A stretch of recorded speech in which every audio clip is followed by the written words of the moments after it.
నమస్తే, welcome to face. నేను మీ బ్రహ్మనాయుడు. ప్రస్తుతం మనం హైదరాబాద్లోని ఈసీఎల్లో ఉన్నాం. ఇక్కడ బొండాడ గ్రూప్ ఆఫ్ కంపెనీస్ అధినేత బొండాడ రాఘవేంద్రరావు గారి కార్పొరేట్ కార్యాలయంలో ఉన్నాం. వారితో మాట్లాడే ప్రయత్నం చేద్దాం. నమస్తే రాఘవేంద్రరావు గారు. నమస్తే బ్రహ్మనాయుడు. ముఖ్యంగా ప్రైమ్ 9 వీక్షకులకి, ప్రైమ్ 9 యాజమాన్యానికి నా నమస్కారాలు. సో రాఘవేంద్ర గారు, మిమ్మల్ని చూస్తుంటే కళ్ళ ముందే ఒక చెట్టు మహావృక్షంలాగా ఎదిగినట్లు మీ ప్రస్థానం మేము చాలా క్లోజ్గా అబ్జర్వ్ చేసాం. మీ ప్రతి సక్సెస్ని మేము టెలికాస్ట్ చేస్తూ వచ్చాం. సో ఇటీవల కాలంలో ఒక గుడ్ న్యూస్, దేశంలోనే 649వ ధనవంతుడిగా బొండాడ గ్రూప్ ఆఫ్ కంపెనీస్ అధినేత డాక్టర్ బొండాడ రాఘవేంద్రరావు గారు ఎంపికయ్యారు అని చెప్పేసి విని చాలా సంతోషించాం. నిజంగా మీకు కంగ్రాచులేషన్స్ రాఘవేంద్రరావు గారు. థ్యాంక్ యూ అండి. Thank you Brahmanaidu. సో మొత్తానికి ఎన్ని వేల కోట్లు ఉండదు సార్ బొండాడ రాఘవేంద్రరావు గారి దగ్గర?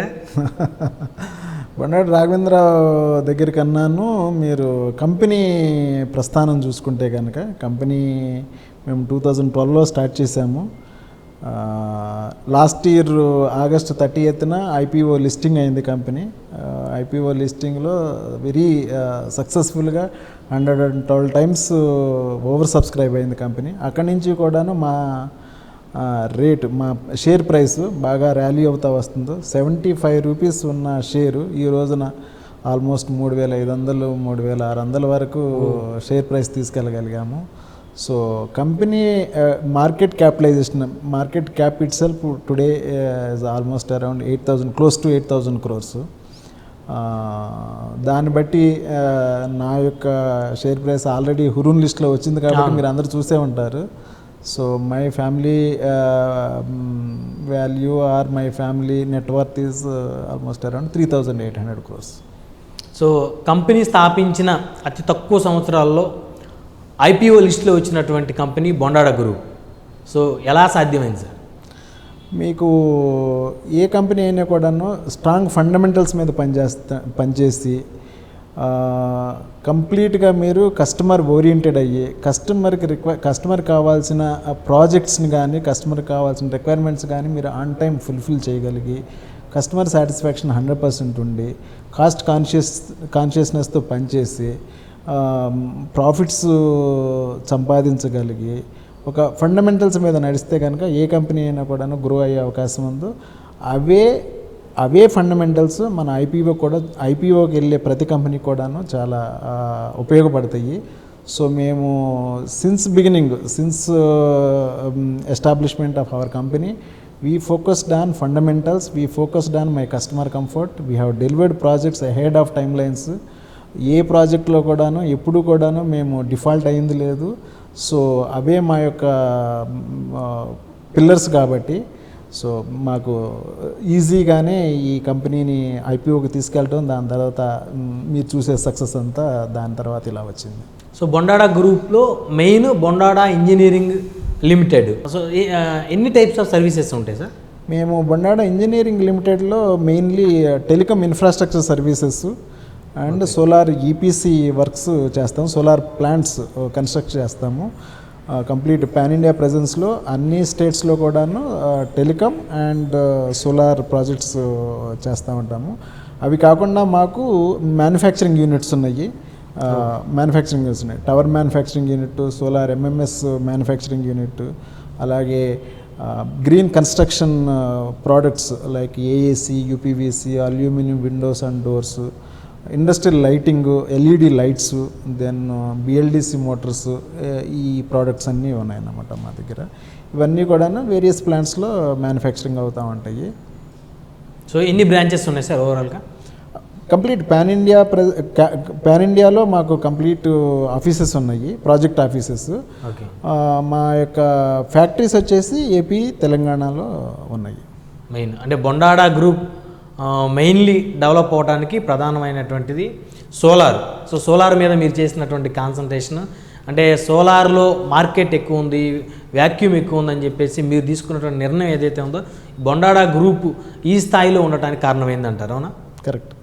కరెక్ట్. ఇప్పుడు సోలార్ చాలా పెద్ద టార్గెట్స్ ఉన్నాయి కాబట్టి, ఇండియాకే చాలా పెద్ద టార్గెట్స్ ఉన్నాయి కాబట్టి, సో సోలార్ ఈపీసీ అనేది మేము 2017లో ఈ డైవర్సిఫై అవుదామని మేము డెసిషన్ తీసుకున్నాము. దాని తర్వాత we started with very humble start. దాని తర్వాత today we have commissioned almost 500 gigawatt, almost 1.5 gigawatt order book is in hand and another 1 gigawatt is in pipeline. Orders are in pipeline. So మొత్తానికి భవిష్యత్తులో Bondada group future target ఏంటి sir? ఇది మేము ఏదైతే ఇప్పుడు సెగ్మెంట్స్లో ఉన్నామో, టెలికాం, సోలార్, కన్స్ట్రక్షన్ ప్రోడక్ట్స్, ఈ మూడింటికి కూడాను చాలా గ్రోత్ పొటెన్షియల్ ఉంది.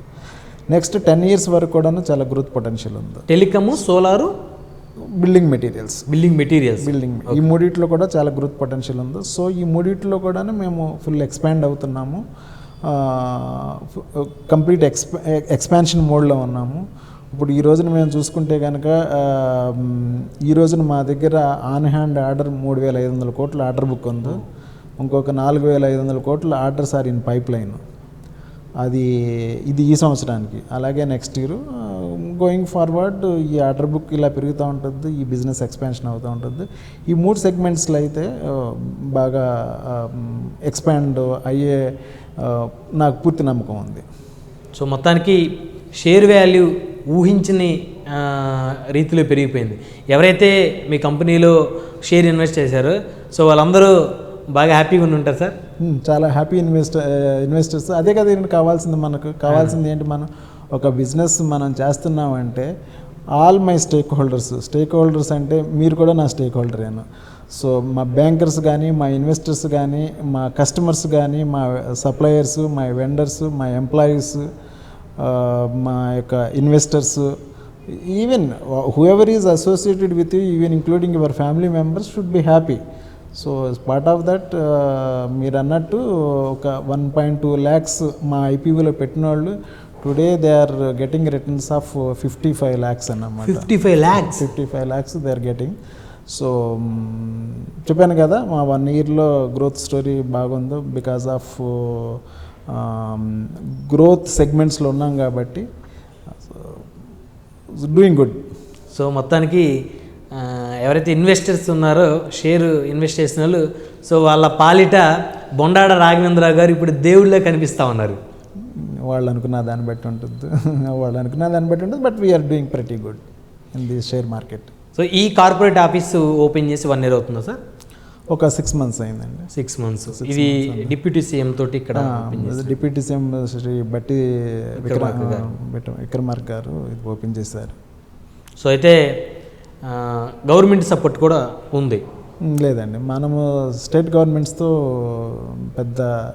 మనకు పెద్ద డీలింగ్స్ ఉండవు. మనకు స్టేట్ గవర్నమెంట్స్ వర్క్స్ కూడా ఏమి టేకప్ చేయము. మా వర్క్స్ అన్నీ కూడాను public sector companies, central government, private సెక్టర్లోనే ఉంటాయి. స్టేట్ గవర్నమెంట్స్ చాలా తక్కువ డీలింగ్స్ ఉంటాయి. మీ ఎడ్యుకేషన్ ఎక్కడ సార్ కంప్లీట్గా? మాదంతా కృష్ణా జిల్లా అండి. కృష్ణా జిల్లా మచిలీపట్నంలో నా ఎడ్యుకేషన్ అంతా కంప్లీట్ అయింది. మీరు సివిల్ ఇంజనీరింగ్ చదివారు కదా? Civil engineer graduate. దాని తర్వాత కాలిఫోర్నియా వెస్ట్ యూనివర్సిటీలో డాక్టరేట్ వచ్చింది బిజినెస్ అడ్మినిస్ట్రేషన్లో. సో బందరు కుర్రోడు ఈరోజు దేశంలోనే డబ్బున్న వాళ్ళ లిస్టులో 649వ సంఖ్యగా ఉన్నారు. సో బందర్ వాసులు హ్యాపీ ఫీల్ అవుతారా సార్? బందర్ వాసుల కన్నాను నాది యాక్చువల్గా నేను పుట్టి పెరిగింది దివసేమ కాబట్టి ఖచ్చితంగా మా దివసేమ వాళ్ళు నన్ను ఆల్రెడీ దివసేమ ముద్దు బిడ్డ అంటున్నారు. They must be happy. So వాళ్ళకు కూడా ఒక అంటే ఇక్కడ పుట్టి పెరిగినటువంటి వ్యక్తి ఈ స్థాయిలో ఉన్నారంటే ఎవరైనా కూడా సంతోషంగా, ఎందుకంటే వారికి ఏదైనా ఇబ్బంది వచ్చినా మీరు వెంటనే రెస్పాండ్ అయ్యేటువంటి మనస్తత్వం. సో కేరళ వరదలకు కూడా మీరు 25 lakhs ఇచ్చినట్టున్నారు కదా సార్?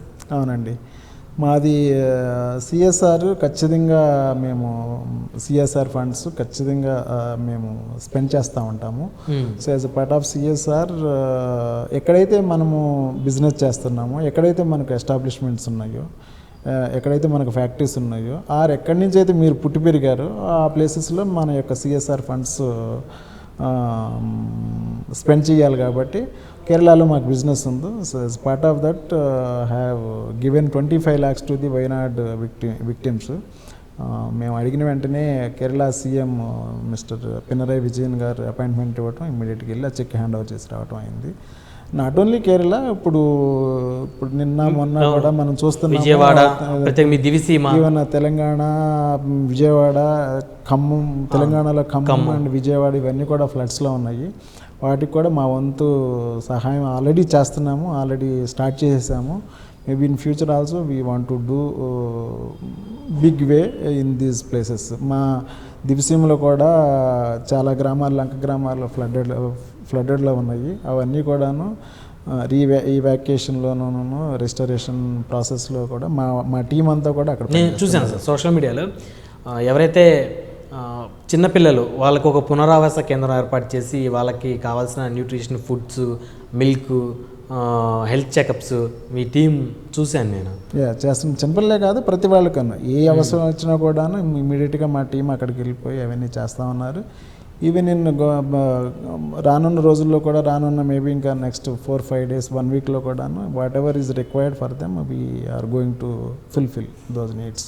సో బొండారు రాఘవేంద్రరావు గారి లైఫ్లో ఇంకొక జర్నీ మిగిలి ఉంది, అదే పొలిటికల్ జర్నీ. ఒక స్టెప్ వేయబోయారు, ఆగిపోయారు. ఎందుకని సార్? బ్రహ్మనాయుడు, నువ్వు పాలిటిక్స్ మీద నా వెనకాల పెడుతున్నావు. But politics interesting subject to me, but not at the stage అని మేము ఆగి ఉన్నాము. నాట్ ఎట్ ది స్టేజ్ అని, ఎందుకంటే కంపెనీ గ్రోత్లో ఉంది, చాలా ఇంకా గ్రో అవ్వాలి. ఇప్పుడు మీరు ఇందాక అన్నారు కదా, హురూన్ లిస్ట్లో 649 పొజిషన్ చాలా సర్ప్రైజింగ్గా సడన్గా వచ్చిందని. This is just beginning. This is targets పెద్దగా ఉన్నాయి, అయితే చాలా పెద్ద టార్గెట్స్ ఉన్నాయి, నెంబర్ 1 ప్లేస్కి రావాలని చాలా పెద్ద టార్గెట్స్ ఉన్నాయి. So we want to achieve in our life in big way. So time ఉంది, ప్రతిదానికి కూడా టైం ఉంది. We will see. అంటే అవనిగడ్డ మీ సొంత నియోజకవర్గం. లాస్ట్ ఎలక్షన్స్ ముందు అవనిగడ్డకు సంబంధించినటువంటి చాలామంది మీ సపోర్టర్స్ కానీ, మీ ఫ్రెండ్స్ కానీ, ప్రత్యేకించి జనసేన చాలామంది మిమ్మల్ని కంటెస్ట్ చేయమని చెప్పేసి, మిమ్మల్ని పార్టీలోకి రమ్మని చెప్పేసి, మీరు ఒక స్టెప్ ముందుకు వేయండి అని చెప్పేసి చాలామంది అడిగారు కదా మిమ్మల్ని. జనరల్గా ఏమవుతుంది అని అంటేనండి, మీరు ఎప్పుడైతే రిక్వైర్మెంట్స్ని అర్థం చేసుకుని, అక్కడ ఉన్న నీడ్స్ని అర్థం చేసుకుని సహాయ కార్యక్రమాలు, హెల్పింగ్ చేయటం స్టార్ట్ చేశారు జనాలు, చాలామంది, ఎస్పెషల్లీ ఈ జర్నలిస్టులు. వాళ్ళు ఏమి అనుకుంటారంటే, ఏదో పొలిటికల్ ఇంట్రెస్ట్ ఉంది కావాను, పొలిటికల్ యాంగిల్ వీళ్ళకు ఉంది కావాను, సో దట్ వీళ్ళు ఇన్ని ప్రోగ్రామ్స్, ఇన్ని కార్యక్రమాలు చేస్తున్నారా అని దాన్ని తీసుకొస్తారన్నమాట. సమాజంలోకి ఒక చిన్న మెసేజ్ తీసుకొస్తారు. అది కాస్త కొంచెం పెద్దదైపోయి అందరూ అనుకుంటారు, ఓకే ఈయన వస్తున్నాడు కానీ ఈయన పాలిటిక్స్లోకి వస్తున్నాడు. అంతే తప్పితే కానీ నాకు పాలిటిక్స్లో ఇంట్రెస్ట్ ఉందో, నేను ఈ పాలిటిక్స్లోకి వస్తాను నేను ఎప్పుడు డిక్లేర్ చేయలేదు. దానికి ఎప్పుడు కూడా మీలాంటి వాళ్ళు ఎప్పుడు అడిగినా కూడా దానికి ఒక టైం ఉందో, దానికి ఒక టైం వచ్చినప్పుడు అయితే ఖచ్చితంగా టైం ఉంది లైఫ్లో. పాలిటిక్స్ టైం పెట్టారు. ఎస్ ఉంటుంది, ఎప్పుడో వస్తుంది, దాన్ని చేద్దాం. బట్ ఇప్పుడైతే మాత్రం నా complete main focus is to promote my business, take my business to next level, take care of all my stakeholders, including my family members, including my society. Society ఎందుకంటున్నానంటే, ఈ సొసైటీలో నుంచి వచ్చాం, ఈ society has given me so much thing and I have to return back to my society. దీనికి కూడా ఇంకొక విషయం మీకు చెప్పాలి. రీసెంట్గా నేను ఒక బ్యాడ్మింటన్ ఒక అమ్మాయిని అడాప్ట్ చేసుకున్నాను. ఓకే. అమ్మాయికి పాపం సింగిల్ పేరెంటు. సో అమ్మాయిని అడాప్ట్ చేసుకుని అమ్మాయిని నేషనల్ లెవెల్స్లో, ఇంటర్నేషనల్ లెవెల్స్లోనూ కోచింగ్ ఇప్పించి బ్యాడ్మింటన్కి పంపించే కార్యక్రమంలో ఉన్నాము. Complete she stabilises physically, economically, financially. అప్పటి వరకు మేము ఆ అమ్మాయిని టేక్ కేర్ చేసి అమ్మాయిని ఒక స్టేబుల్ పొజిషన్లో పెడదాం అనుకుంటున్నాము. అంటే ఇవన్నీ ఎందుకు చేస్తామంటే, when you are able you have to do it, when you are not, okay no problem. నేను ఒకానొకప్పుడు ఇలాంటి హెల్ప్ గురించి చూసినాను అన్నమాట. ఇలాంటి హెల్ప్ అంటే నా ఇంజనీరింగ్ ఫీజు ఎవరు కడతారా అని ఇయర్ ఎండింగ్ వచ్చేసరికి చూసినాను అన్నమాట. మిడిల్ క్లాస్ ఫ్యామిలీ మీది. Not middle class actually, poor. It's a poor family. It's not middle class. Middle class is it's much better than poor family. Poor family. So నా engineering ఫీజులు ఎవరు కడతారని చూసి వచ్చాను కాబట్టి, సో వెన్ యు ఆర్, నువ్వు ఇప్పుడు చేయగలవు కాబట్టి you have to do it with complete mind, your soul, your ఫోకస్తో చేయాలి. అదేవిధంగా నేను చేస్తున్నాను. అంటే సార్ ఇప్పుడు ఒక స్థాయిలో ఉన్నారు, మీరు చదువుకున్న రోజులు, మీరు పడ్డ ఇబ్బందులు ఇంకా మీకు గుర్తున్నాయి సార్?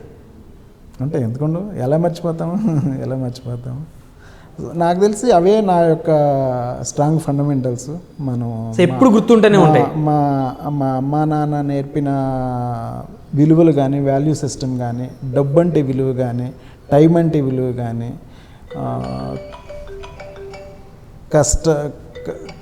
కష్టపడేతనం కానీ, వాళ్ళు చేసిన వాల్యూస్ ఖచ్చితంగా మమ్మల్ని నడిపిస్తున్నాయి.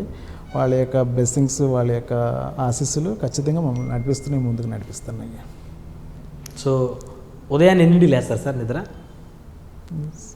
యాజ్ యూజువల్ అండి, పెద్ద గ్రేట్ సక్సెస్ఫుల్ పర్సనాలిటీ వెనక వారు ఏ టైంకి నిద్ర లేస్తారు, ఎన్ని గంటలు వర్క్ చేస్తారో తెలుసుకోవాలని నాకు ఒక ఇంట్రెస్ట్. నేను ఎన్నింటికి పడుకున్నా కూడాను 6-6:30 మధ్యలో లేస్తానండి. 6:30 నాకు ఎందుకంటే నాకు ప్రైవేట్ టైం దొరికేది నాకు మార్నింగ్ టైము. సో ఒకసారి ఆఫీస్కి వచ్చానంటే మళ్ళీ తిరిగి వెళ్ళటం ఆల్మోస్ట్ 10:30-11 అయిపోతుంది కాబట్టి, సో 6-6:30కి లేచిన తర్వాత ఒక 3 to 4 అవర్స్ కంప్లీట్ నా పర్సనల్గా వాడుకుంటాను. 10కి వస్తారు సార్ ఆఫీస్కి? 10-10:30కి వస్తాను, నైట్ మళ్ళీ 10:30కి వెళ్తాను.